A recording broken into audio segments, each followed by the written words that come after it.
Hello, folks, and welcome back to the Indaba Conversation with Chris here on the Indaba Africa channel. Chris Wyatt reporting here. This is Chris in Central Pennsylvania with a topic that I frequently discuss and I've been alerting people to for a number of years, but we've never actually had a guest on the program who was a survivor of a farm attack. We have had members of our audience and moderators who've been survived farm attacks, but never discussed them on air. It's understandable that it's a traumatic and difficult experience for people to deal with. Today, my guest is Shnee Volswinkel. Shnee, hoe gaan dit? Hi, goed en jij, Chris? I'm well, thank you very much. Bye, donkey. That's good. Yeah, okay, thank you. Well, welcome to the program, and I should you're very welcome. I should let the audience know that you're on the program because you requested to come on. I think you first, I don't know where you first became aware of my program, what I do, but I know that you first came in contact with me and reached out to me over TikTok of all places. Yes, because I saw all of your TikTok videos, and I'm like, okay, I need to get in contact with you.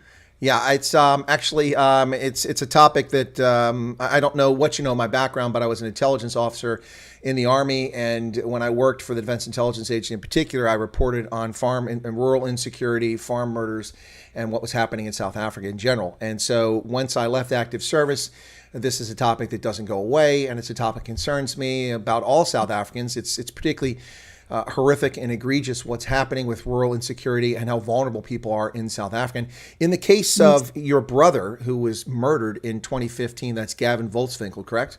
Yes, it is. Yes, he was murdered alongside his friend Lucky Satome. That's what I was going to ask. His friend Lucky, who tried to come out and I believe tried to defend him, was also murdered. Help him. Yes, yeah, horrific. And we should point out for the racist and the race hustlers out there that Lucky is not a white guy. He was a black South African. No, he's black. He's a black man. Yes. And they killed him with he was my brother's friend. Yes. Killed him with just as little concern for his life as they did for Gavin, unfortunately.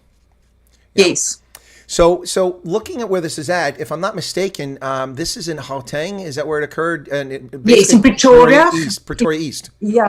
Pretoria East, Boskop. Yeah, Boskop. Yes. Yeah. So I mean, that's I don't know that that's particularly identifies an area, but I know Boskop Road. I know the road. So is that centered around the road there? It's around there, yeah, okay. Yes. Okay. So welcome to the program, folks. If this is a difficult subject for you, I understand you have to depart at some point. No need to pretend you're in an airport and say you're departing. Just if it gets too much, just go ahead and leave the chat. But you're welcome to stay, and you're welcome to ask questions as we go along. I'll do my best to incorporate your questions, but I'm just going to give Shnee a chance to talk, and I'll ask interrogative questions because my viewers who watch my program regularly know that usually when I have a guest on, I pretty much know the answers to most questions I'm going to ask, and there's a reason I go in a certain direction. And in your case, we haven't really talked about this ahead of time, other than an opportunity for you to discuss this. And it's the first time I've had a guest on who's going to talk about this. Now, I don't know, were you there or around, or are you a survivor because someone in your family was murdered on a farm? I'm a survivor because someone in my family was murdered. That's legitimate. That's why I just want to make sure that's clear, because I mean, actually, one of my moderators was actually on her dairy farm when they attacked, and she was nearly killed along with her kids and her partner. But so it's important for us to understand. But Shnee, can you take us back a little bit here? This is already almost a decade ago that Gavin's life was prematurely taken from him. How old would he be today if he were still surviving? Gavin would have celebrated his 40th birthday now on the 18th of June. Ah, damn. Yeah, it was a very sad day for us. So can you take us back to what happened? Was he working? Was it a residence, a farm? And you don't have to run through all the details of what happened, but he was shot and murdered in 2015, correct? Yes, it was a Sunday evening. Lucky went away for the weekend. Him and his fiancée, Gavin and his fiancée, they went to the wedding venue to finalize the last details of their wedding. They were 2 weeks shy from getting married. Finalized everything. About 7 o'clock, Gavin went to pick up Lucky again after his visit with his family. And they got back to the farm. Gavin and his fiancée started making food. They heard the alarm go off. What happened quite frequently there. Nadia even went out of the house to stop the alarm and see what's going on. So they felt quite safe there. And yeah, when the alarm went off at 7:45 Sunday evening, Gavin went out and he bumped into this guy on the farm, and they started fighting. And unfortunately, Nadia saw everything. And she heard a shot. She looked and she just saw my brother on the ground. And when that happened, Lucky came out and they shot Lucky. And just like that. And killed him as well. Yes, they were dead on the scene. It was immediately. Now, it was execution style, yes. Was there a attempted robbery or anything after this, or did they flee after they murdered? No, they fled. Okay. No, they fled. So Nadia was, while it was horrific and traumatic for her, she wasn't ever assaulted. They never went into the residence. Luckily not, because she called all the farmers surrounding them to come and help. There's a shooting on the farm and everything, and she made alarm and everything, so they ran away. I don't think they came to steal anything. It was just to take lives. Well, as we know in South Africa, the incredibly effective forensic service they have, the very efficient South African police service, and the ever hyper-vigilant criminal justice system that prosecutes people who commit crimes. So I figure that the people involved in this were long ago arrested and have been incarcerated for life to this point. Is that correct? No. No, obviously I'm being sarcastic. Exactly. Exactly. Unfortunately, life in South Africa is 25 years.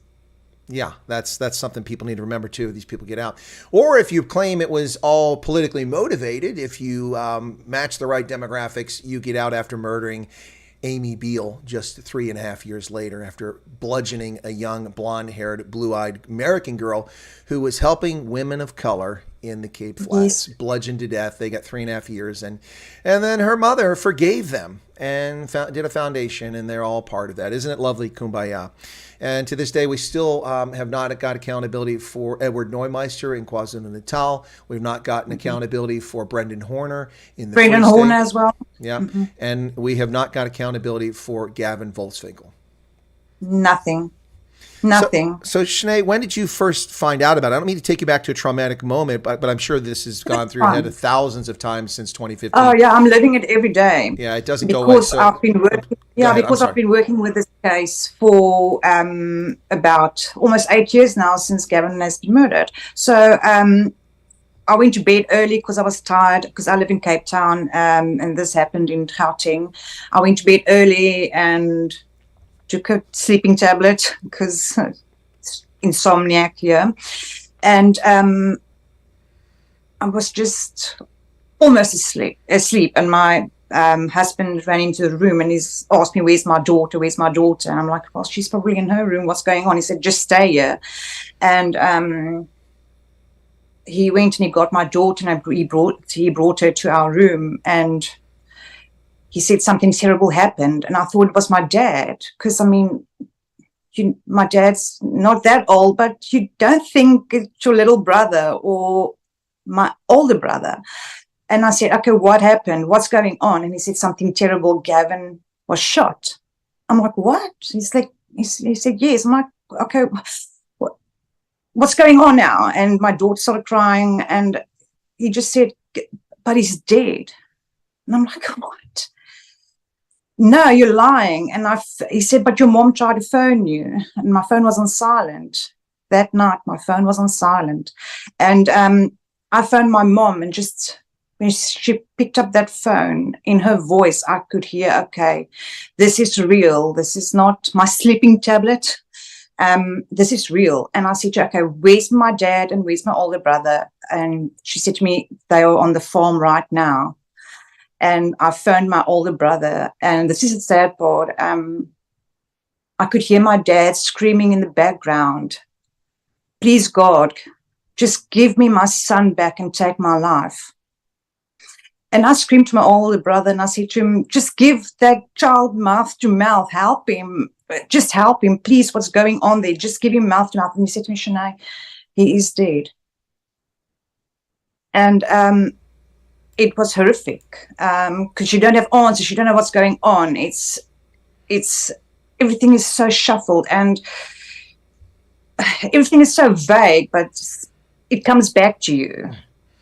The following day, my daughter was writing exams. We had to go to the school to organize that she can not go back to school. We have to leave now for Gauteng.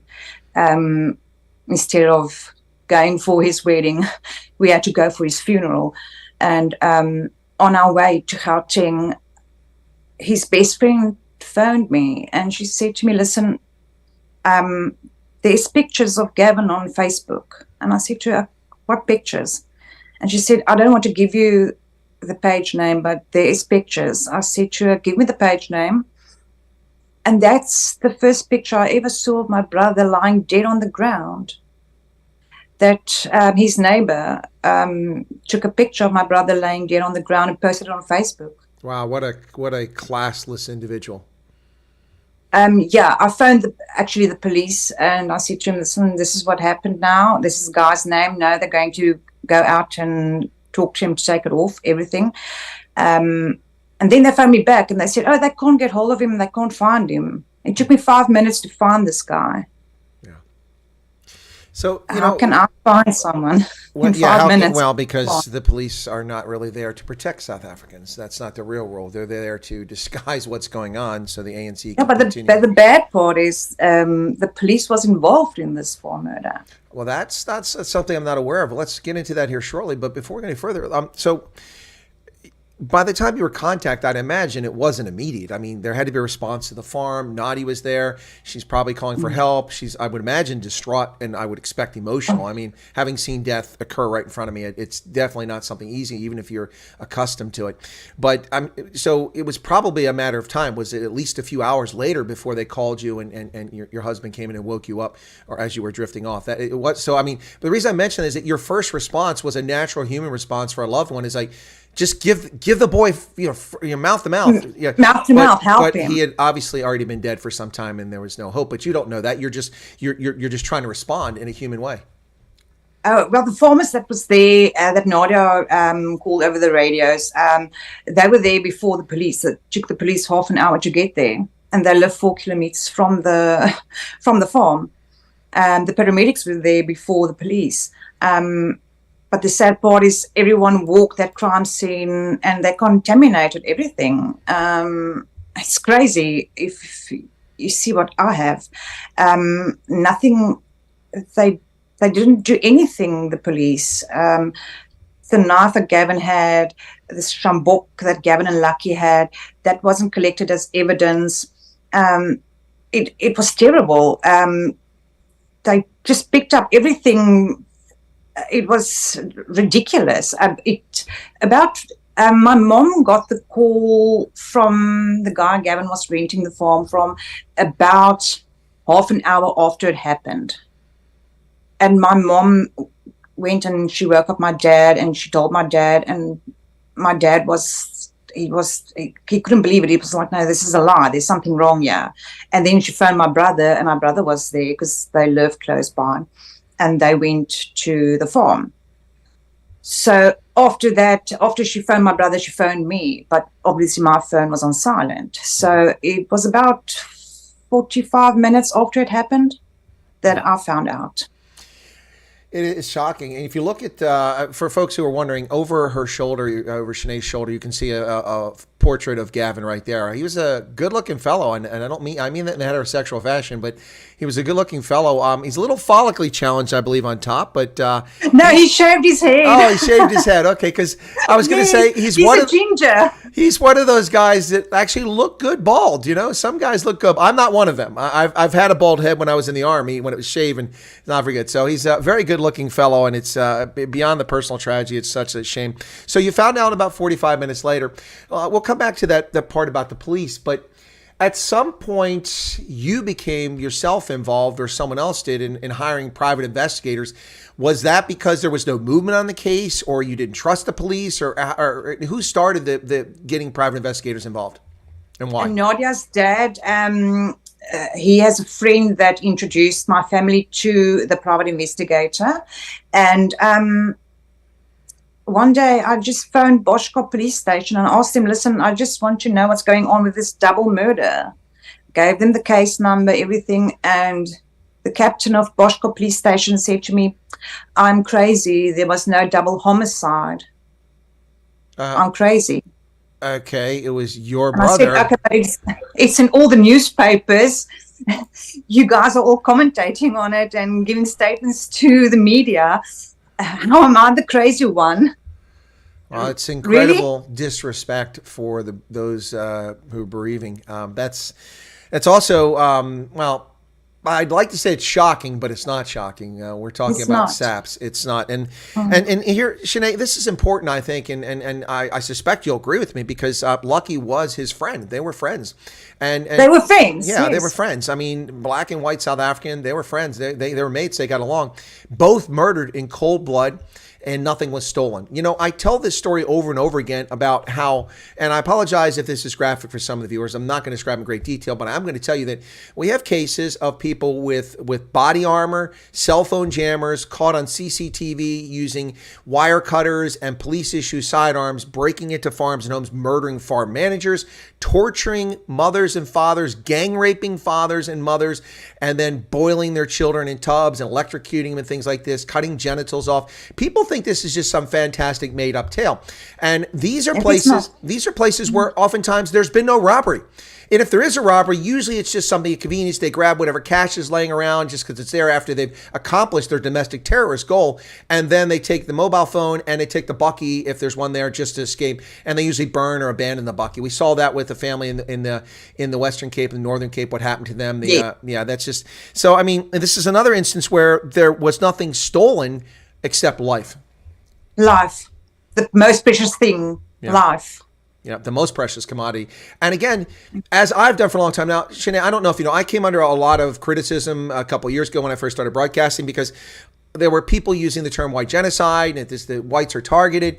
And I said, well, yes, a lot of white South Africans are targeted, but not necessarily because they're white. There are isolated cases of that. But it's usually because they're vulnerable, they're isolated, they're remote, and there's no response, there's no defense, and the presumption is they have resources, money, phones, TVs, guns, things like that, Yes. and vehicles. But it's not just white South Africans that are murdered. In the case we see here, Lucky was murdered. We've seen the Indian 4-month pregnant mother, her throat slit on the Ayub farm. We have seen black cattle farmers in the Free State shot in the head and left for dead. This is something that is affecting all rural South Africans, and especially those living on farms. They are targets. It's open season because the incompetent, inept, and corrupt criminal justice system and police system. Do you think that's a fair statement on my part? It is 100% fair and true. And don't forget our corrupt government, our corrupt president, our corrupt minister of police. He's actually a joke himself. Well, it's important to understand that he's not the garden boy. Okay. Shut up! Shut Exactly. up! I'll try to get a little bit of lighthearted moment in there. That just for a second. It's a difficult And don't subject. forget Julius Malema, I haven't forgot Juju. You know, it's I watched him. I covered the events live at Senate Hall on the second time. I covered the first event when people responded to the hearing for the accused murderers of Brendan Horner were really just scapegoats, it looks like. They weren't any involved. One of them's a very serious criminal, but he wasn't involved in that apparently, but they were scapegoats. But at the first event, when the vehicle was turned over and the SAPS vehicle tried to run over people and people flipped it over. And then I also covered the second event for Senate Hall when Malema got up on the stage and they switched to English to make sure that we understood, burn the Boer, burn them out, burn them out. And that kill the farmer, kill the Boer. Yeah, and then not just that, but they switched to burn because within 96 hours, over 92,000 hectares of prime farmland in the Free State and even in Northern Cape were set afire. And then we see the government with the nonsense that, well, we've called the culprits in the Free State. They were burning tires in a protest over service delivery at 4 a.m. during lockdown in the middle of the countryside on the side of a road. Because we all know that's where the media goes in the Free State, at 4 o'clock in the morning to cover protests. Oh my goodness. It's just ridiculous. But all right. So Gavin, was he actively farming there? Was he a farm manager? Did he own a farm? Does that play a role? He had these fruit and vegetable farm going on there on the side, but he was mainly in construction, and that's where Lucky came in. My family, everyone is in construction, and he gave Lucky a job, a place to stay and all of that. So because he was his friend, he wanted to help Lucky because Lucky was taking care of his grandmother. So and Lucky was young, so They were friends. How old was Lucky when? Lucky was 30. So wow, Gavin was 32, so they were both young. 32, yes. Yeah, Yes. both very young. And I don't mean to pry, but I mean it's germane to the story. Nadia was his fiance. They were just a few weeks from being married. Yes. Is she still around? Is she well? Is she still in South Africa? Is she Yes, she's migrated? still part of my family. Okay, She's still excellent. part of my family. No, she didn't move on. She's not married. Like she said, her husband is in heaven. He's waiting for her. She's living with her dad. You can imagine she's scared to live alone. So yeah, but Nadia is still part of my family. I see her as my sister-in-law or a sister because Gavin called him my frokie, like my wifey. I mean, he prayed and waited for this girl for 8 years, and Wow, like she was praying. He had some waiting for patience. her. He had some patience there. He waited for her for 8 years. Yeah, no. He didn't meet her for 8 years, but he was praying, and he said, Oh, I see. Gavin was a very good Christian, and he said to God, listen, I want this in a wife, and I want this in a wife, and I'm going to wait for that wife. When you send it to me, I will know. And then he met Nadia, and the night he met Nadia, he just phoned my mom, and he said, listen, I'm going to marry this girl. This is it. I'm going to marry her. Wow. That part of the story is lovely. It's awesome and it's amazing. The rest of it is pretty horrific. So let's go back. So private investigators got involved. Nadia's father initially made the contact and got it going. So no response from the police. You call them up, and the clown at the Yes. SAPS police station says, "What double homicide? You're crazy. There's no double homicide." It's in the media. Hey, you've issued public comments on it. Okay, so obviously the police weren't pursuing this with any interest whatsoever. So No. the private investigation, how did that go, and did they discover things? Well, that's where I stepped in when the captain of Boschkop police station said to me there was no double homicide. I phoned around, I phoned my family, I phoned Nadia, and then I said, listen, give me the private investigator's number. And I phoned him. I said to him, listen, this is what I'm Gavin's sister. Thank you for helping us. I need to be part of this now because this is what happened now. And he said to me, what? I'm like, yes, this is what happened now. And I need to be involved. I need to help you any way possible. If I have to work 24/7, I'll do that because that was my brother and his friend. So here I am. I'm a housewife. You tell me what I need to do and help you with, and we do this. And yes, a lot of Facebook searches, very, very sad pictures that I had to see, that I try so hard to keep away from my family. I don't want them to see it. During the investigation, I flew from Cape Town to Gauteng to meet up with my private investigator, and the head of forensics went to Boschkop police station, made appointments with them with a time and a date set, and then they won't pitch, and they will leave me for 4 hours in the police station laughing at me. And the last time I went there, the captain of Boschkop police station said, if I ever come back there, they will arrest me. Okay, on the basis of what? What law are you violating? You're allowed to go to a police station. This abuse Because- of authority is ridiculous. But the thing is, because what they put on paper Is not what and happened. in the media, Yeah. I proved them wrong with their You own. embarrass them. But no, my point, Shanae, is Yeah. that they're just being arrogant asses and abusive of the authority. There's no law that says you can't go to a police station repeatedly.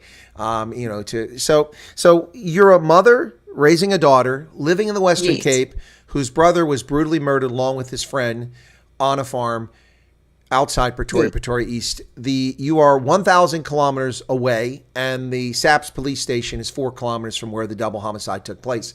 They can't be Yes. bothered to investigate a crime that occurred within a 15-minute walk of them. But Yes. you fly a few hours repeatedly back and forth to deal with this. This is Yes. it's unconscionable. That's my initial response. Well, they don't care. Apparently not. That's horrific.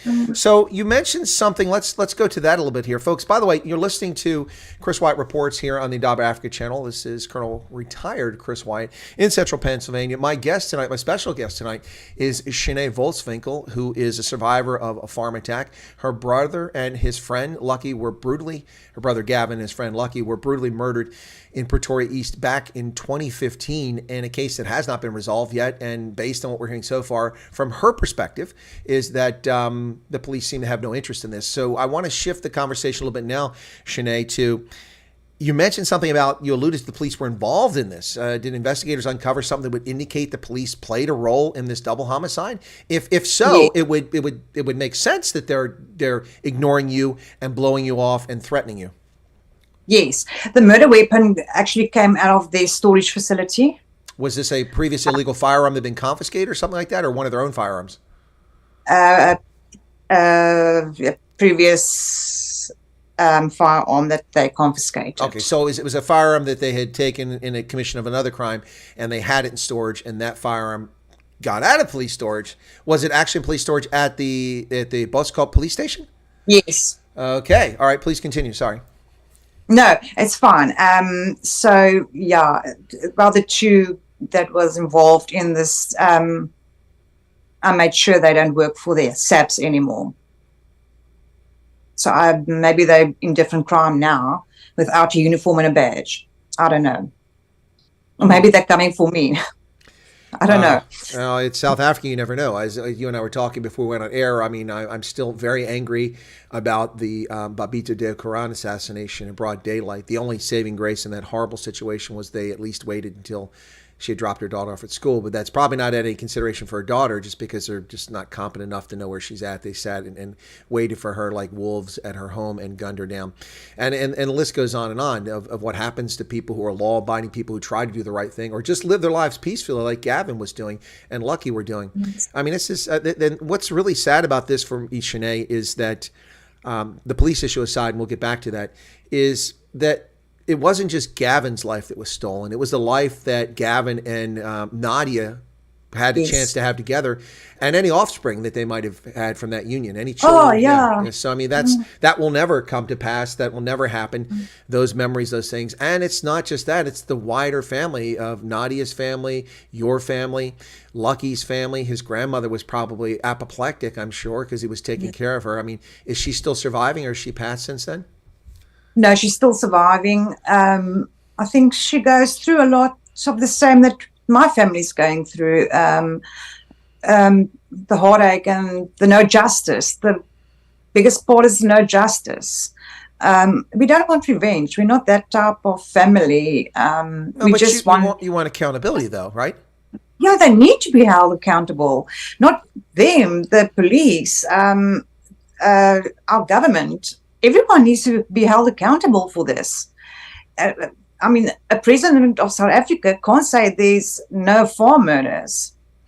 Well, apparently Cyril Ramaphosa can tell that to Bloomberg and people drink it like it's the truth. Well, it is the truth. I'm living proof of it. No, I'm saying he can say that and claim there are no murders and people believe it. There's a White Cross monument with that's how what many I did want to ask you.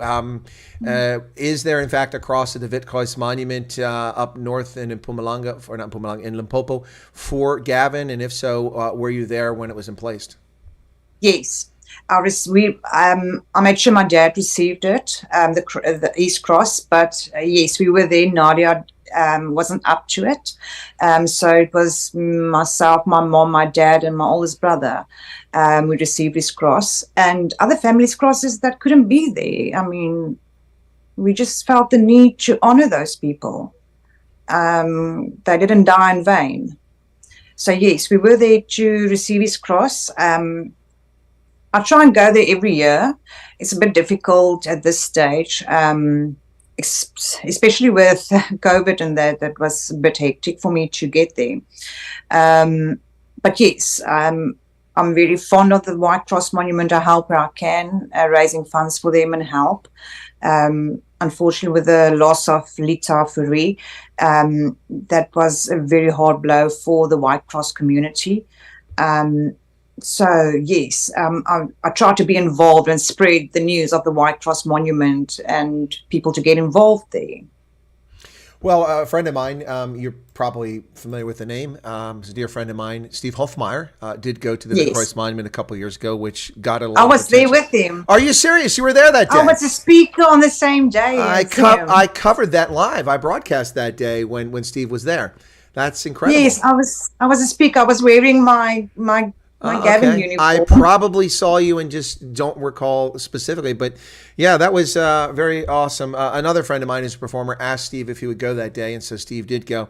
And I think Steve doesn't go to it more often because he worries that he's a lightning rod and people will interpret it wrong. And so he went there as a favor because he was asked. But if it wasn't for the way that Steve Hofmeyer is misrepresented and portrayed by fraudulent media and social media, I think that he would probably be there every year because that's how much he cares. Yes. Yeah. Yes, I think you know another friend of ours, Donnie van der Westhuizen. Well, Donnie is the guy that asked Steve to go, and yeah, Donnie's a very good friend of mine. In fact, on my last trip there, I actually picked up. You had a braai with him. Oh, you saw that? You saw that? Yeah, Yes. I picked up a bug in the Western Cape. Are you still in the Western Cape? Yes, still. Okay, in your neck of the woods, somebody poisoned me with their affliction, and I was fine when I left Cape Town, and I flew back to Joburg, or Tambo, but then my stomach started giving me some problems, severe abdominal pain, and I had this braai with Danny van der Westhuizen, and Danny had asked me to get together with him previously, and I had done it with a friend of mine, Monty Jackson.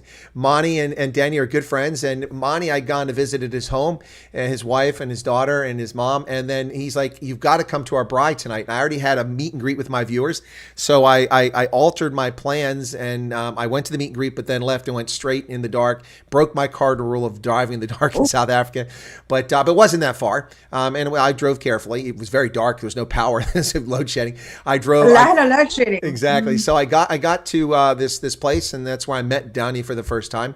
And so Donnie said, "You've got to come and have a braai with me." So I went and had a braai with him this last time, but boy, I was in agony and pain. And actually I asked him if a friend of mine could come along. And she's one of the people who helped set up that meet and greet. And so he said she can come along. We got there, and I was in a lot of pain. I needed some tablets. And so a friend of mine who lives in Four Ways had given me one of his tablets for your medicine for pain. And it actually helped. So I'm like, let me go check. So I went to the pharmacy in that town, and is it Meyerton or somewhere like that, and they were closed. And so they said, you got to go over to Vanderbilt, or not no, not there. For Einigen. Went over there.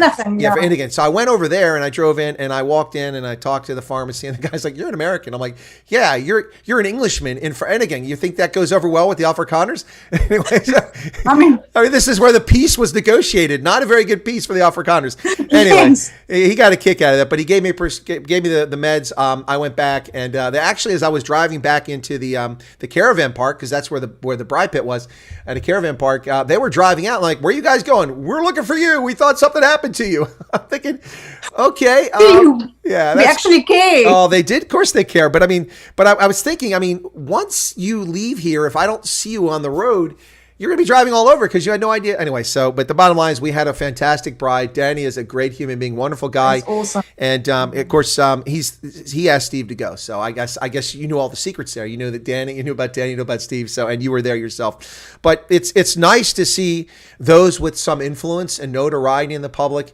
step up to the plate to raise attention to this issue. I constantly discount, I don't want to say fame is not the right word, or notoriety, because that sounds bad, but awareness of me. I discount the awareness of me, my personality, and what I do in South Africa. And people endlessly tell me that, "No, Chris, people know who you are. People know all over the country.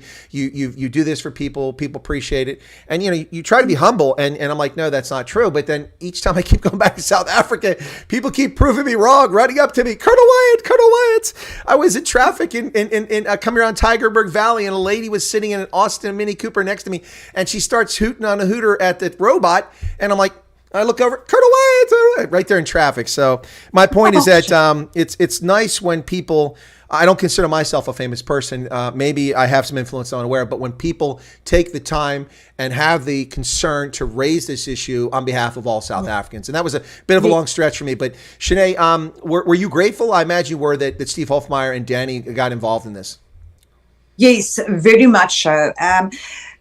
Steve, he's very influential in South Africa, and he doesn't sugarcoat a thing. That's what I respect the most about Steve. And people don't understand Steve Hofmeyr. He's not a racist.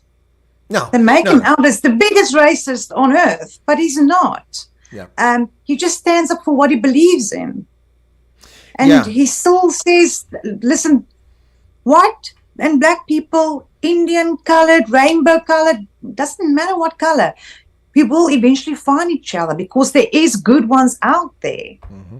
We just need to find each other." But in South Africa, like for a black community to stand with the white community, they get murdered because they're not allowed to stand with us because then they are traitors. Mm-hmm.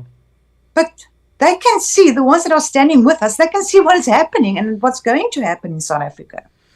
Yeah, absolutely. And you're right about that. There's a lot of pressure on black South Africans not to share. There's actually a lot of peer pressure and political pressure and threats of violence against a lot of black South Africans of voting for anyone other than the ANC. It's kind of like Zimbabwe when it comes to that. It's not the norm, but it is not unusual is what I'm saying. So, you're right about Steve. He's a straight shooter. He also isn't shy. I mean, when I saw him at Velbedocht, when I went down for his concert in the Western Cape there, he drugged me up on stage and made me sing. Now, what I can tell you is that after that performance, they didn't need anyone for vermin removal within 5 square kilometers because my singing frightened all the rodents away. So it was safe. I don't think it was that bad. I don't think so. No, I was actually pretty good, but I wish I could sing. No, Steve is incredible, though. What a performer. And Donnie is what a great guy. What a very friendly guy. What a guy that really puts all of his effort into helping people. And, of course, he works in the security industry, which he talked about. So he's very familiar with the security concerns here. So Gavin didn't get the chance to get married to Nadia and have a life that they should have had. And the police seem completely disinterested in it. So the firearm, were there any other links beyond the firearm that you could discuss or mention that that's enough for me? That's a smoking gun, literally, is, the gun was in police custody and it was in police custody. That's all I need to know. The police are obviously involved. And then their behavior afterwards makes it clear that they're trying to cover something up or they're just callous or both. But were there any other things that came out of this investigation? Because it's been a number of years now. Yes. We actually have the suspects. I can pinpoint them. My informant is keeping an eye out on them. Actually, one of the suspects was in jail for unrelated charges. And there we saw a gap and we said, okay, listen, let's try and get this firearm, because I got the pictures of the firearms on their Facebook pages. And on a stack of money, all these firearms, and the caption was, "I love my job." Yeah. This is the life I've loved. I've seen these images. I mean, it's unbelievable, the braggadocio of cold-blooded murders. Yeah, and this one was in jail, and our informant contacted him via WhatsApp in jail, and he sent him a voice note, and this suspect sent him back, and we said, okay, let's get this murder weapon. And I said, okay, I want to buy this murder weapon, or this weapon because... Yeah, I'm sure you weren't saying murder weapon. That's not what you were saying. No. Yeah. Yeah, because, luckily I didn't. And because I like to collect old firearms. And he said, oh, that's awesome. That's on a voice note. And he said, yes, we've got that firearm. We sent pictures of this specific firearm, and on this voice note he was willing to sell me the firearm for 2,000 rand. That sounds kind of high. Don't they usually go cheaper? I'm just saying. Yeah, well, maybe he's greedy. Yeah, he was greedy.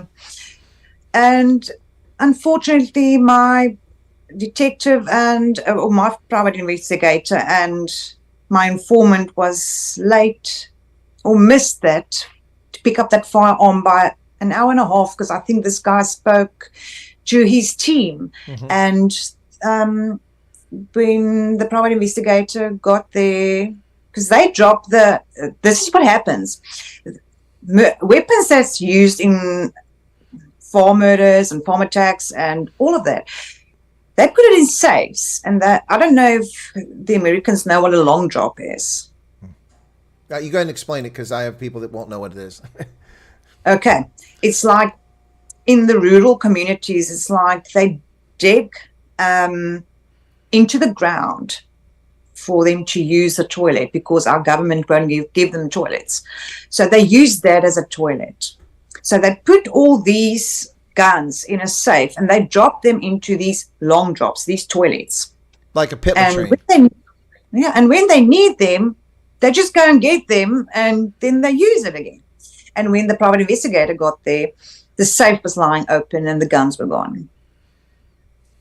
See, when Gavin was shot, when they moved his body, they found 5 live rounds underneath his body. So the one that he was fighting with, something happened there. And I think the bullets fell out. Well, and it may very well have been a revolver, and it popped open and the rounds ejected or something like that in the struggle. That it was a Webley. That is a revolver, isn't it? Yeah. Yes. Yeah. So that's why it's an old gun. So yeah, and then I would. It was live rounds underneath Gavin. So we were looking for that gun. Could very well have fingerprints and DNA on them. Yeah. Okay. Yes. And the police have filed that DNA. That's where the thing comes in. Our problem is they didn't take DNA. Oh, okay. But they did contaminate the crime scene by tromping all over it. Yes, they didn't take DNA. I asked them for DNA, and then they said no, forensic was supposed to take DNA, and forensic says no, it's the police that's supposed to take DNA. And it was bad. And I had a meeting with the head of forensics as well. I flew to Gauteng to meet with him with my private investigator. I actually recorded him because the autopsy was like a circus. They did a full autopsy on my living dad with his name, surname, weight, ID, everything. And my dead brother identified my dad's body. That's how they wrote it up. That's how idiotic they are. In a official autopsy report. Oh my goodness, that's beyond ineptitude. Listen, Shanae, let me take a second here. We'll take a breath here. We're 40 minutes in, and you've been very forthcoming in sharing what's obviously a horrific situation, and thank you for that. I'm sure my viewers really appreciate it. This is a topic that viewers have frequently asked me to cover. I had another someone that was on the farm that was attacked that offered to come on and then backed out, and I never questioned that. I understand that, and so I apologize to my audience. They understood as well. So we're very grateful you come on, because these are stories that are not shared because obviously the difficulty, the pain, the concern about retribution and other things like that. So it's very generous of you, very brave. I don't think that's an understatement, but I do want to say this, and now this is not self-promotion. I mean, I don't have 85,000 people watching this. No, but some of my troll viewers will claim this. But Fiona, who's from KZN, said that she was responding, or she wrote to me actually, said, Colonel Chris Wyatt brings out the best in everybody. I can testify to that after my own interview with him.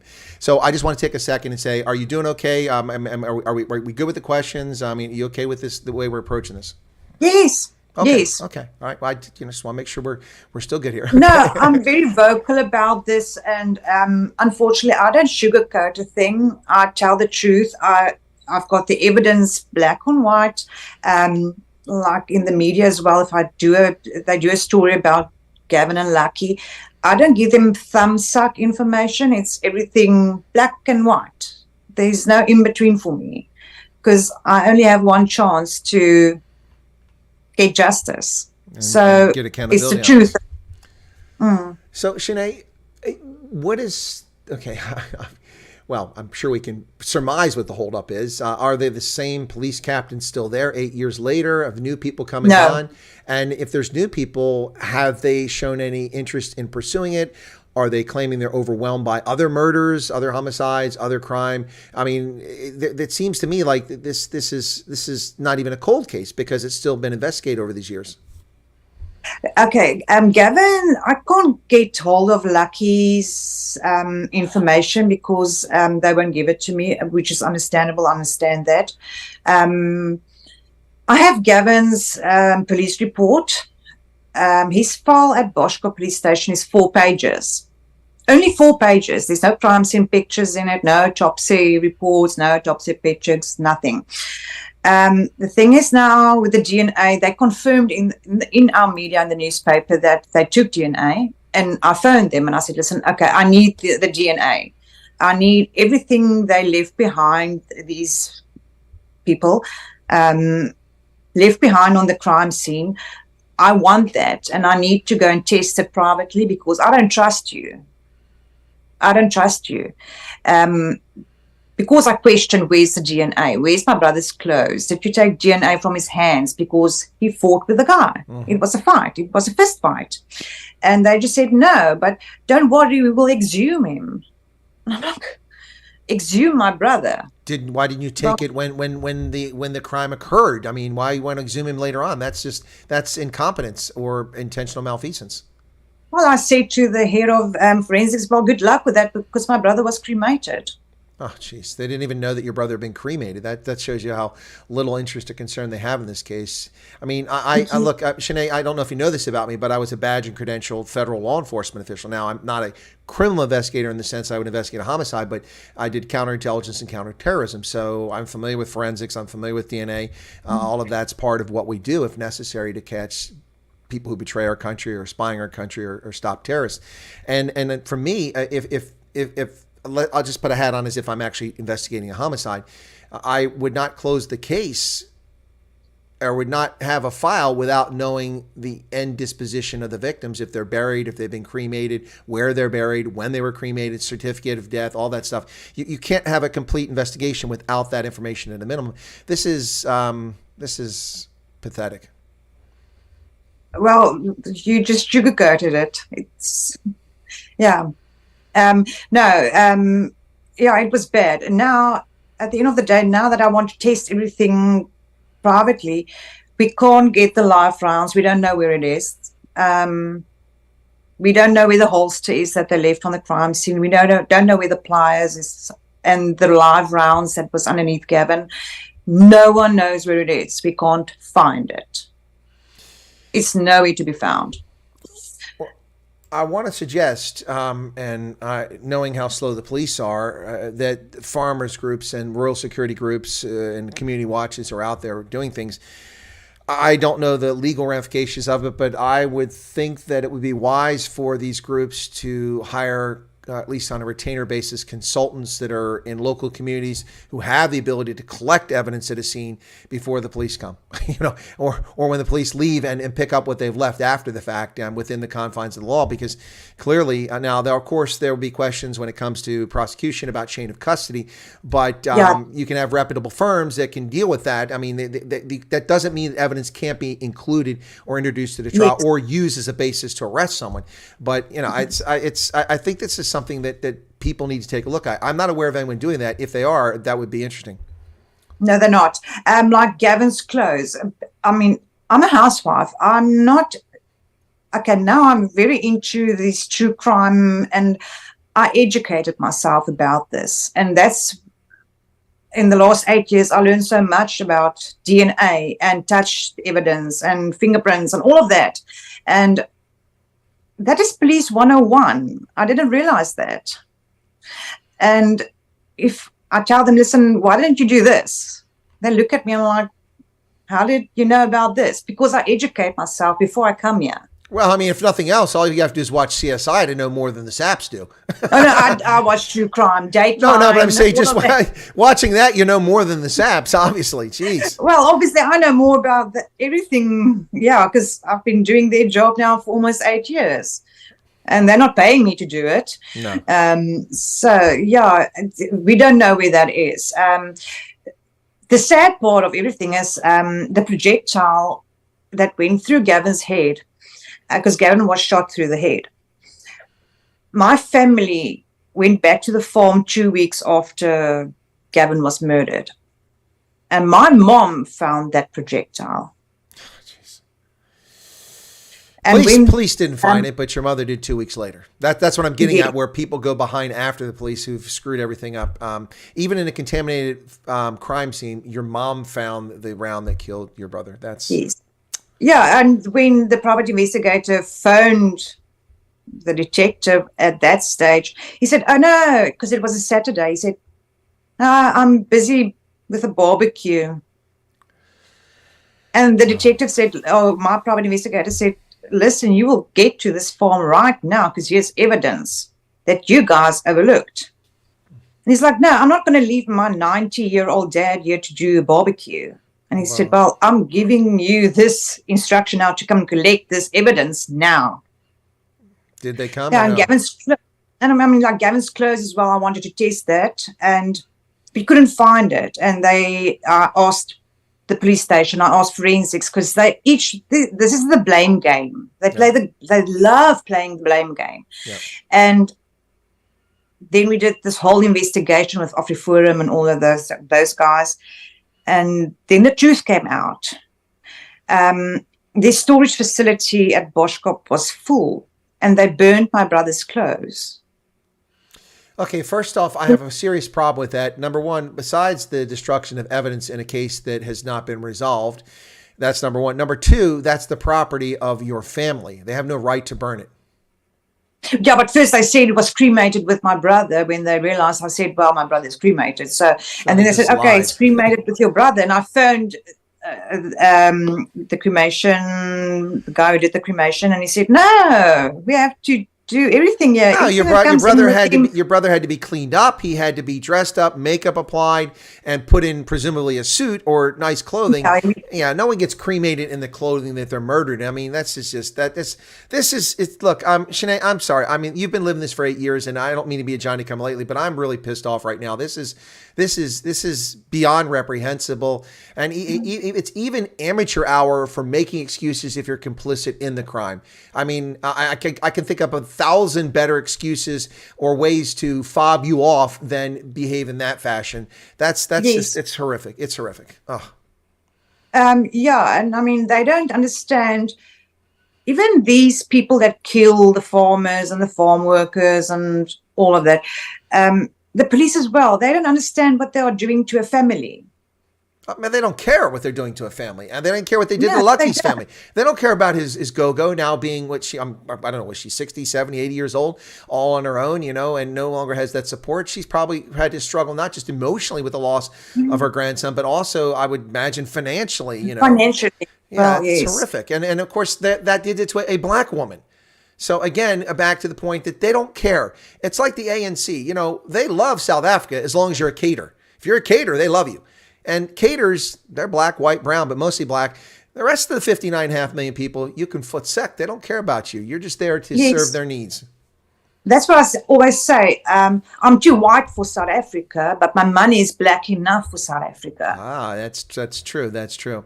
Let me shift gears a second here, and this is going to come back to the things you've had to deal with here. So, Joking Atheist a few minutes ago asked a question, and he said, "I have a question. Justice is likely not to prevail in South Africa for your guest. Has she given thought to what her feelings are about that possibility?" Before you answer, I'm going to say that I presume that you have thought many, many times that there would be no justice in this, and it probably, I suspect, fuels you and drives you to continue on, and you'll be able to answer in a second. But I want you to also, if we can, elaborate. You're raising a daughter. She was underage at the time. Now she's an adult. You were in a marriage. You had a husband. You had your own life there. You've got your parents. You've got your siblings. First off, what his question was, have you thought about it not ever being solved, and does it drive you? And then what has been the impact to your family life? I can imagine. I don't know how well your daughter knew her uncle, if she had a relationship with him. They were so close. Yeah. So I mean, this is another stolen relationship. But anyway, go ahead and talk about those things if you don't mind, Shanae. Yes. I realize at this point, maybe this is a dead end because there's no evidence anymore to be tested. I tried so hard, and that's the thing. I feel like I failed my brother and Lucky because I just wanted justice for them. I'm very open-minded about, okay, this is not going to be solved, but it drives me as well. And if it's not solved, at least I can be a voice and tell the people, listen, this is what is happening in South Africa. It's not fun and games here. This is a reality. People say if a president of a country says there's no farm murders, there is. So then I will use my voice and do podcasts and interviews and just tell them, listen, this is what happened to us. There was no justice. But it fuels me as well to try and see if there isn't someone that can perhaps help in a way to, I don't know how. I've been racking my brain. I mean, this is the second or the third podcast I've been doing this week, interviews about this. Yeah, I've lost a lot during the years, but then I'm thinking I'm still waking up every morning. My brother can't. No, that's a good point. You know, people often ask me, they say, how are you? And I usually say, older. And they pause. And what do you mean older? I said, well, it's better than the alternative, which is under. So Yes. people use, you know, that is each and every day is a blessing. Blessings that were stolen from Nadia and from Gavin. And as I said, any potential offspring they might have had. But you were saying your daughter had a close relationship with her uncle. Yes, very, very close. She called him Booty, like brother. Mm-hmm. And I just kept telling her, because my brothers helped me raise my daughter. And so they were very, very close. Yeah, she studied psychology to help the people going through this trauma that we are going through, to help us. Mm-hmm. Well, unfortunately, in South Africa, you don't get a job here. So, yeah, she's going overseas end of July to go and work there, which I would prefer. I don't think you're not safe anywhere, but I don't think in South Africa my daughter will be safe. Our children actually aren't safe in South Africa. No, they're not. It's horrific what happens. I mean, you know, I reported last year on this story in Soweto, where a young man and his friend, she's a woman, but they were friends. They were just friends. And he walked her home, and then the Tutsis show up and they wanted a gang rape. They wanted sex from her. And he fought them off and held out while she was able to slide into the shack. And so they murdered him. They shot him and killed him. And yeah. he was a brilliant student and a fine young man. And of course, he's black, and they murdered him. And then, of course, the horrific situation with Hannah Cornelius and her friend. Oh, that was so sad, because my daughter studies in Stellenbosch. And that when she moved out of the house to Stellenbosch, because I lived in Ceres, and you were probably very concerned. Scared. Well, I mean, Stellenbosch is known as the murder capital. I mean, and with good reason. It's for such a beautiful location. There's a lot of violent stuff that happens there. I mean, I'm not trying to frighten you. I mean, I'm sure you're aware of this. No, but it's true. But what happened to Hannah Cornelius? I mean, it's beyond brutal. And then the jackals laughed. They laughed. Yeah, well, I'll get to them. But they laughed about it in court. They thought it was hilarious how they destroyed this young, innocent girl's life. And I mean, she, you know, the testimony was sickening. She's like, okay, you rape me. I won't resist. Just don't kill me. And then they still bludgeon her to death. Take everything. Yeah, they take her life. But then the young man who was with her, the colored gentleman who was a friend of hers, life completely destroyed. Completely destroyed. Everything. Yeah, he can't go back to study because that PTSD, it's real. It's real. Even for a family that is left behind, we go through PTSD as well. Because I get nightmares. Yeah. The other day, my mom was at a workshop trying to make a wingback chair and trying to keep busy and that. And I took her, and when I had to go and pick her up, the tools that they used, it sounded like gunshots. And I got a panic attack inside of that place because it was gunshots. It sounded like gunshots. And I said, I need to get out of here right now. Yep. Even a smell can trigger you. So it's a nightmare because I've seen everything that happened and all the reports and everything. The nightmares, that's one thing I wish we can just stop. It doesn't go away. No. Because that picture that was on Facebook is so embedded in your brain. You can't get rid of it. You try so hard. Yeah. Well, my dad, he turned 68 this year. In the 8 years, or almost 8 years since Gavin's murder, my dad had 8 strokes. Oh my God. He's in the beginning stages of Alzheimer's. And now when Gavin was supposed to turn 40 years old, I went to my mom and my dad. They moved from Gauteng. They live 3 kilometers from me. So that I can go and help my mom with my dad and all of that, so that I can live close by. He had a lucid day and he was fine, and he just started crying. And I said to him, what's wrong? And he said, I just miss him so much. And then I think, now you remember on a day that you're actually not supposed to remember, but you remember. And yeah, it's tough. It's tough. So tough. You know, it is tough. And it's the thing is that people that aren't unfamiliar, have never experienced post-traumatic stress disorder, it's something, of course, associated with military, from combat and war, but it doesn't just affect, it can happen to anybody. You can have sexual abuse survivors, rape survivors, assault victims, traffic accidents. It can, a plane nearly crashing can cause PTSD. All sorts of things can cause, and it's difficult to deal with. And you don't even have to be the person that was directly impacted, as in the case of you. You weren't there, but it's still, you still have it. And it's something tough, and it's hard for it to go away. It can be dealt with, and it can diminish over time, but it's probably something that's always going to be there in some sense, and that's probably the worst part about it. Now, your daughter, that relationship, did your other siblings have a strong relationship with your brother as well? Yes, I have an older brother. I'm the middle child, so I'm middle child. Aren't they usually the problem children, the middle ones? Yeah, we are. I know I'm the eldest, so I don't know how to relate to that. Well, my oldest brother, we're 4 years apart, and then me and Gavin, we are 4 years apart. So Gavin was very special because Gavin was adopted. We got him when he was 3 days old. But we always saw him as our brother. Well, he was your brother, so I mean, there's nothing, there's no debate there. So that's why I say it's not just about blood and DNA. Yeah. My older brother, he lives in Gauteng still with his wife and 2 children. It's very difficult for him because he's not as vocal as me. He keeps it in a lot. He's also physically very close to where it happened. And I suspect that no, he's not. Okay, not that close. No, he's close. He was closer to my mom and my dad's house, but not that close to where Gavin and Nadia lived.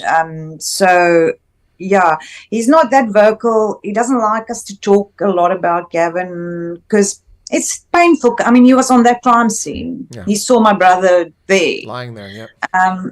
So I can understand that as well. So yeah, I mean, because I'm the middle child, I'm the daughter. I always try to protect my brothers as well, even from girlfriends. If I see someone likes my brother, I'm like, you don't go there. That's my brother. Yeah. Well, that's good. You look out for him. But hey, let's take a short pause here. Hey, folks, you're listening to Sorry, I've got my head deep in thought about what discussion here. This is Chris Wyatt here, and we're talking to Shanae Wolfswinkel about the loss of her brother Gavin Wolfswinkel, who was murdered and taken from us prematurely in 2015, along with his friend Lucky in Pretoria East and in Boskop. It's a sad story, and yet another plaasmoorde, another farm murder that has taken place, and a senseless one that left many people bereft of opportunity and experience. For instance, his fiancée, who never get to spend her life that she was looking forward to with him. But I want to thank my guests. We're going to continue on here, but I want to welcome everybody that's tuned in here of late. And there's a few comments that came in here from the chat. Let's see if I can get to them very quickly here. And the one that's, I think it came from Joking Atheist, says, there's no cure for PTSD. He's had it for years. There's good management techniques and ways to manage it. Yes. That's what I was getting. There's ways to deal with it. I mean, listen, folks, yes. I've seen some up close and personal, within arm length, horrific things in my lifetime, which I don't share with people. And in my case, fortunately, it's kind of like hodical. It made me, it made me harder. It's not harder as in no personality, no human feelings, but I'm able to compartmentalize that. But that isn't always the case. It's still difficult. But I want to thank everybody who's tuned in so far. Hang around with us. We're going to keep going a bit longer, as long as if Shanae is willing to go a bit longer. You want to go a bit longer? Okay, excellent. So, yeah. So, all right. So we talked about your family and the impact, of course, and a little bit about Lucky's family as well. In the community where he lived, I don't know how. I mean, that's not exactly way out, like in the Highveld somewhere, or in Northwest. No, his family lives in Mpumalanga. Right. No, no, not Lucky. I'm saying the farm where the farm was at there in Pretoria East. I mean, it's not way out there, So it's relatively close to a metropolitan area. So it's sort of peri-urban.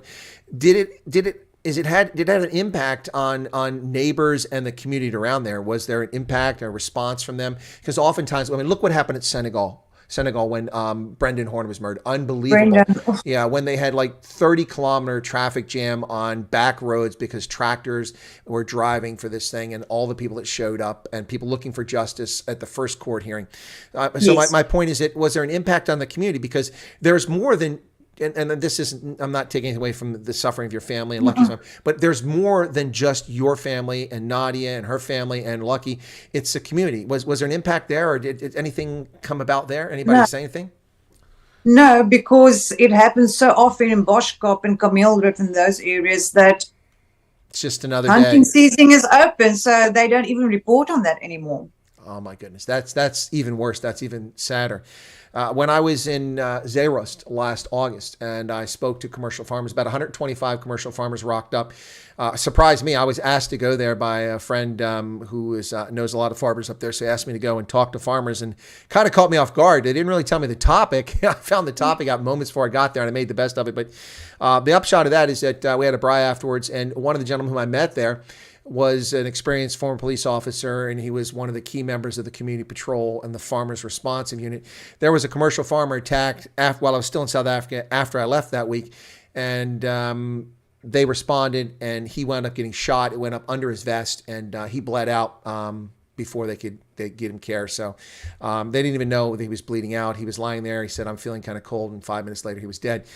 The farmer that died responding to a farm attack, they responded to an attack on a black commercial farmer's property. They were defending black farmers. And I think this is important. And I think in the story of Gavin, it's important for people to get rid of this bullshit, racist, race hustling nonsense out of this. These are crimes committed against South Africans, law-abiding, loving South Africans, regardless of their origin. And it happens all the time. And I think that that's something we need to emphasize. Do you think that's a fair point? It is so fair. Farm murders, farm attacks, even the rapes in South Africa, they don't see color. No. But especially on the farms, they don't see color. And it's not South African black people that's killing our farmers. All of my suspects is from Zimbabwe. Interesting. Yeah, I've seen an awful lot, not to denigrate Mozambique, but a fair number of people who are arrested for crimes are also coming from Mozambique.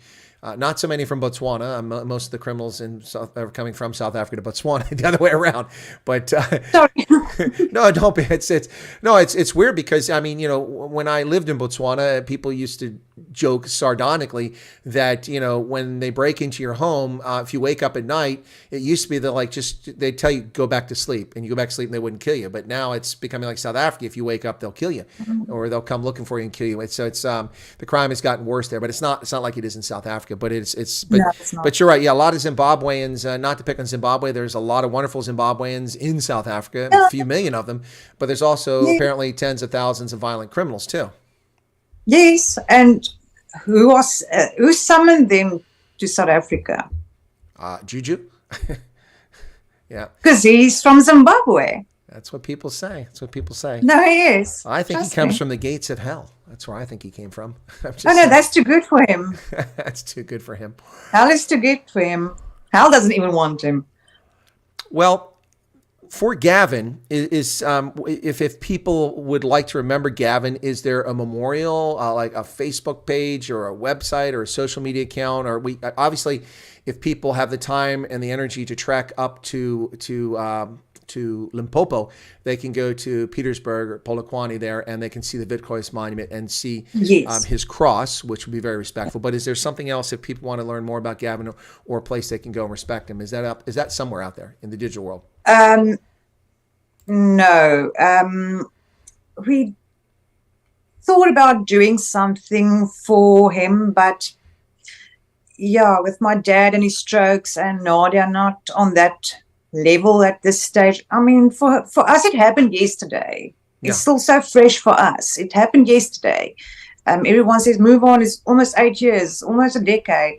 No, it happened yesterday. In our minds, it happened yesterday. So that's why we put up the cross for him, and that's where we try to go every year to honor him and other farmers. So that's actually the only place that people can go and see all the crosses.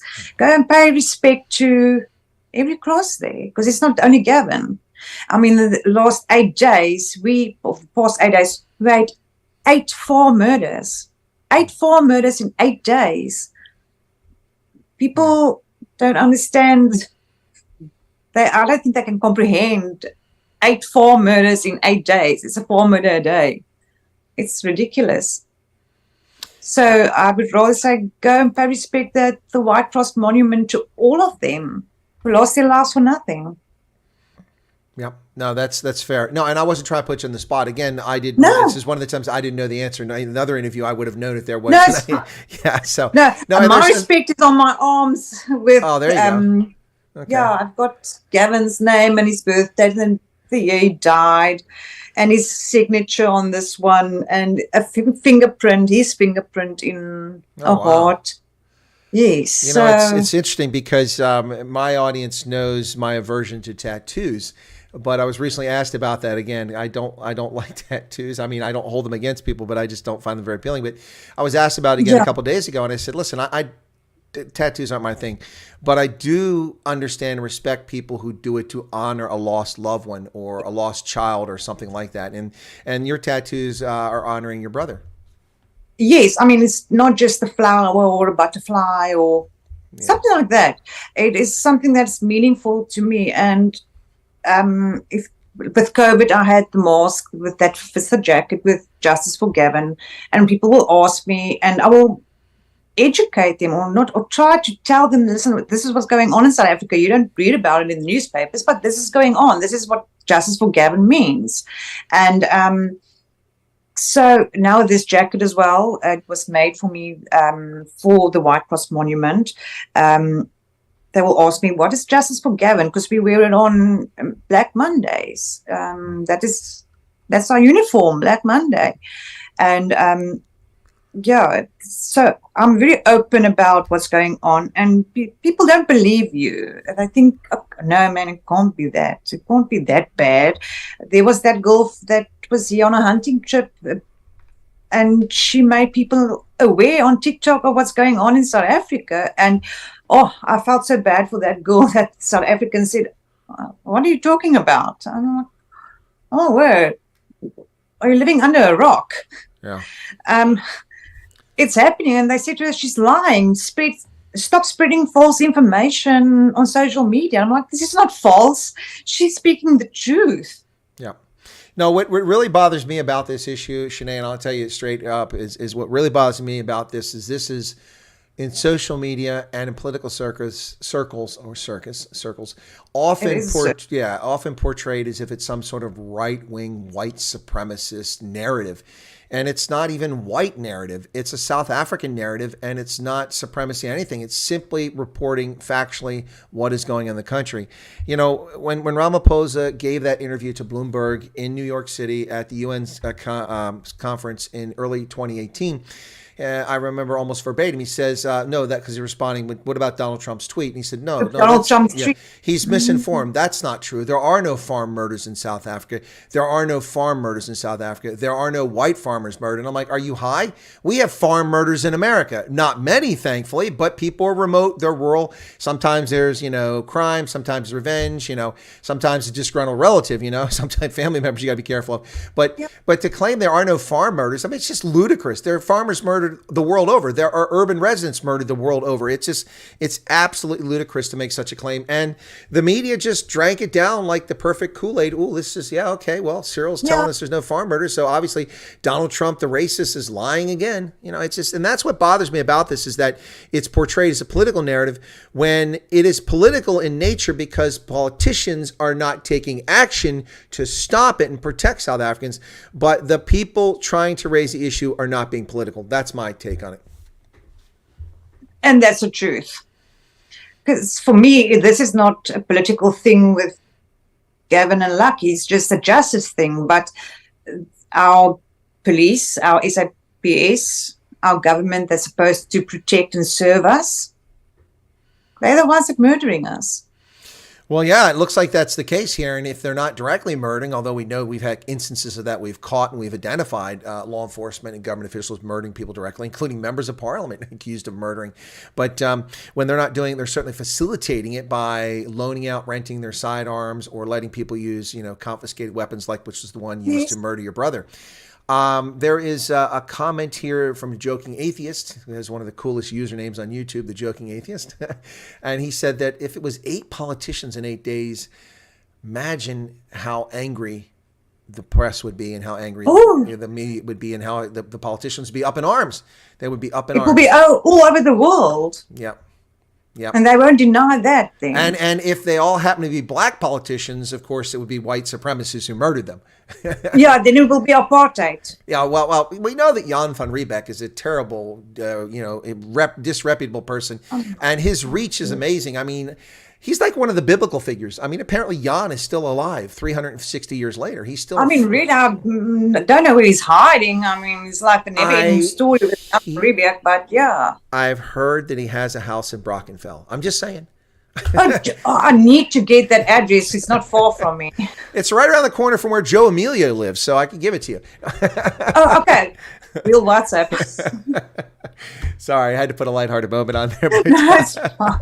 I know Jan always gets the blame for everything. It's funny because they blame Jan, but the architect of separate development, which morphed into a lot of racial policies, was Hendrik Verwoerd, a Dutchman. And he barely gets any blame. I mean, I'm not saying should blame or not blame, but they barely mention Hendrik Verwoerd. But boy, they remember Jan van Riebeck, who, by the way, was colored. He was mixed race. And one of his parents was from Malaysia, Indonesia. I don't know that. I don't think they realize it, because most of these thugs that do this stuff, they weren't even born during the apartheid era. Exactly. Well, I mean, that's the thing with the nonsense, and we get a little bit away from the topic at hand, but just it's related. The nonsense we constantly hear about, legacy of apartheid, the historically disadvantaged. Over half the population of South Africa was born after the ANC began running the country. These people are products of ANC macroeconomic and political policies, not apartheid. Now, yes, there are some legacies of it, but some of them were legacies that served. You had a functioning power utility that could expand. You had airlines that worked. You had trains that worked, and all of that's gone now. But the bad legacies of apartheid, there are some impacts of that. But it's interesting, Shanae, because people they make these arguments and they act like everything's universal, like just because something is a certain way, it affected everybody. But here's a funny thing, and you've heard of, I imagine, Dr. Zweli Mkhize, the former health minister. Have you heard of that guy? Who was He was implicated in the Digital Vibes case. Now, he's a doctor of medicine, not a doctor of political science, or a doctor of education like Dr. Jill Biden, but an actual medical doctor. So Zweli Mkhize, I always quiz some of my guests, but I won't do that to you. So he was born in South Africa, attended university in South Africa, during apartheid, by the way, went to medical school in South Africa, became a practicing physician in South Africa, all before 1994. Last time I checked, he's a black man. So I'm not saying that all black folks had access to that sort of education, but clearly some did. And the living proof is Dr. Zweli Mkhize, who never went abroad like Thabo Mbeki did. He stayed in South Africa and he became a medical practitioner in the country. And, so it's just, it's fascinating how people, the same thing with farmers. I mean, if they talk about your brother's murder, they probably barely mention or neglected to mention the death of Lucky. I'd almost guarantee that in the coverage without even seeing it. Well, I make sure they mention Lucky. No, you do, but I'm saying, their inclination would be to just brush over and not even mention Lucky had been killed or because one of their own, they won't talk about Lucky. It's one of their own. They have to justify why is one of their own killed. Well, he wasn't one of their own. That's why they killed him. Probably, yes. Yeah, exactly. So, well, listen, Shanae, this is something that's ongoing for you. I will be back in South Africa in August is the plan. It's not too far away. And I do meet and greets. If you and your daughter are available, if you'd like to come to meet and greet, I invite you. If you'd like to meet privately, I would be happy to do that as well. No, I would love to meet you. Okay. Well, there you go. I would love to meet you. I'd say it's a date, but it's not a date. We'll make a date. But we'll make a date. We'll make Just it. We'll bring make your winter clothes. Well, like South Africans say, "Mboa maak 'n plan." So we'll make a plan. We'll make a plan. Okay. Our Buddha, we make a plan. Exactly. So, is there anything you'd like to leave us with before we wrap up? I'm not trying to rush you out. We can go a bit longer, but I don't. No. Yeah. So, is there anything you'd like to share about the whole situation or about things in general in South Africa, or and maybe I don't know. Once you're off the air, if I remember, I'm going to tell people that there's a message of hope here. It's to show that loved ones that are impacted by this, they continue to remember, and that's important. But is there anything you'd like to share with the audience? I give you the floor. I just think the people must realize that if someone visits South Africa and they report on social media what's really going on in South Africa, the facts, the truth, yes, there's 4 murders. Any color will be murdered on a farm. It's not fake news. It's reality. It's the truth. I'm not sitting here just to be on your channel. I have files and files of proof that it is happening. We don't hear it in the media. We won't hear it from our government. But it's the truth. It's a reality for our South Africans. Even our gender-based violence, it is a reality in South Africa for us. It is so bad in South Africa, and that's why I'm so happy that my daughter is going overseas. I mean, it's not safe everywhere, but in South Africa especially, it is not safe. So she must go and live her best life, because she won't have an opportunity to live her best life in South Africa, like most of the children in South Africa, because we are going downhill very fast, especially with a new president on the American side. Sorry, I just shaking my head about Joe Biden. That's who you're talking about here. It's well, look what happened to Zimbabwe. Yeah, no. Well, in Zimbabwe having another election here, and they've just put a $20,000 U.S. deposit requirement to declare your candidacy to keep people from running for office. But let me bring a few comments in here from very considerate comments here. Debbie Morey says, "Brave lady," with hugs and hearts. Thank you for your sharing. Joking Atheist says, is sharing this with Fiona, who lives in the UK now. I interviewed her recently, Fiona. She goes by White Zulu. And it says, grief shows us we are still alive and able to continue life. Their memory is on our memory of them is on their behalf. So that's, he gets some typos there. But and then he typed this earlier, Joking Atheist, but I didn't get a chance to bring it in. So he kindly pasted it again so I would miss it. He said, "I'd like to say to your guests, Gavin not getting justice is and never will be her failure, but rather a failure of the country that is failing everyone." And I echo that 100%. I'm pretty sure you realize that you've not failed. I know you said you feel like you failed, but you obviously haven't failed, Gavin. You've gone way above and beyond what a private citizen should be doing to get justice and get accountability. It's just unfortunate the system South Africa has, and I hope that millions of South Africans, particularly black South Africans, wake up to this reality in 2024, get off their asses, their bums, register, and go vote these criminal reprobates out of office. But and that's what I said in a previous podcast, as America needs to stop, they must sanction South Africa. They must sanction South Africa immediately, because especially now with what's going on that side, it's going to get worse for Americans. No, it has gotten much worse, demonstrably worse here, where suicide rates, murder, rape, violent crime are up almost all over the country. I'm keeping an eye on that. Yeah, because I predicted this. Yeah, no, well, then you were like Senior von Rensburg. You were prophetic and ahead of your time if you predicted this. Senior Wolfswinkel. There's Senior Volkswagen. There you go. But yeah, no, it's really sad, and I'm heart sore about what's happening in my country, and so that's one of the reasons why I'm contemplating a run for political office to see if I can change the trajectory, at least locally. Leilu popped in here and said, "Hi everyone, a truly remarkable guest. May your endurance go from strength to strength. I'm so sad. South Africa's like a runaway train, except it's not, Leilu, because they've stolen all the cables and the tracks. There's no trains, And there's no electricity here as well. So yeah, and they take away our electricity. if people want to claim that that's fake news, I have the video and the photographs of the missing cables, the dug up holes where they dug up the communication cables, and the missing rails in Gauteng province up north towards Brits, just around Brits. I have the photographs of it. I've been there. I've filmed it. I've lived it. I've seen it. It's shocking.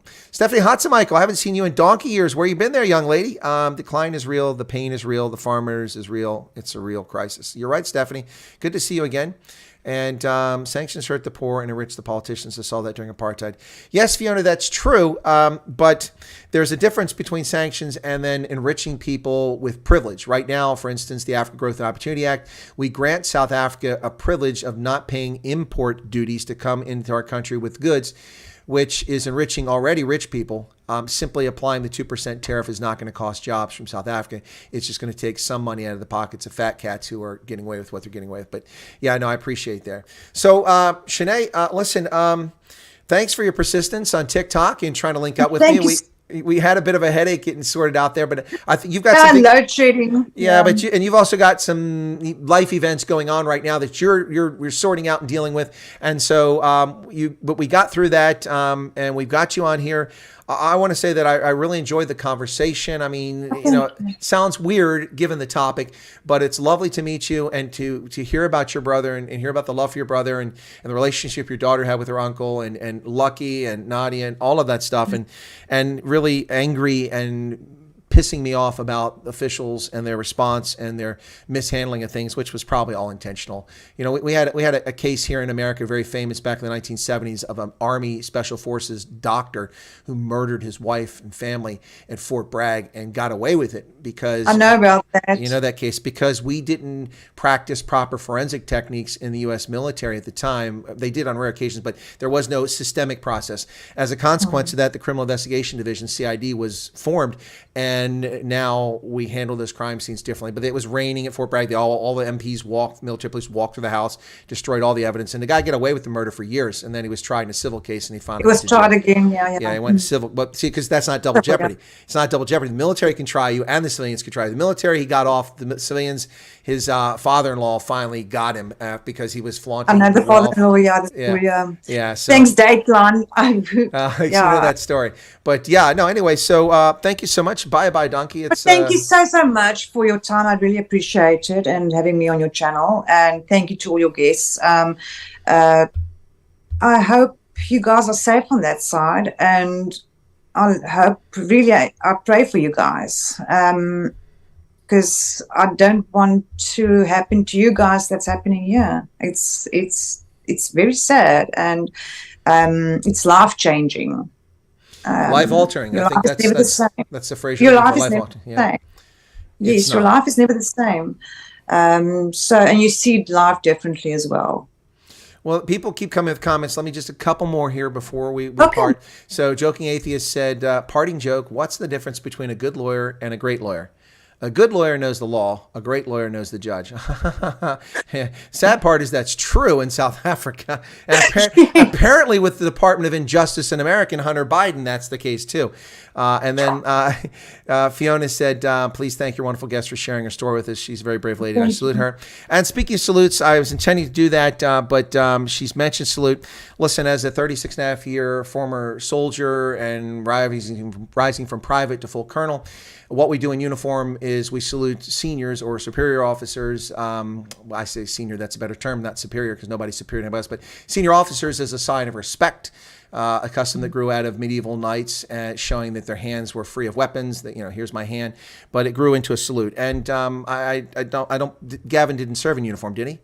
in the military? No, No. Okay. I no. didn't suspect you did, but in my case, it doesn't matter. It's when people become paying members of my channel, as a courtesy, as a colonel, how often you get a colonel to salute you, I salute them. And for his life and for your efforts, I salute Gavin and you, and that's what this is for.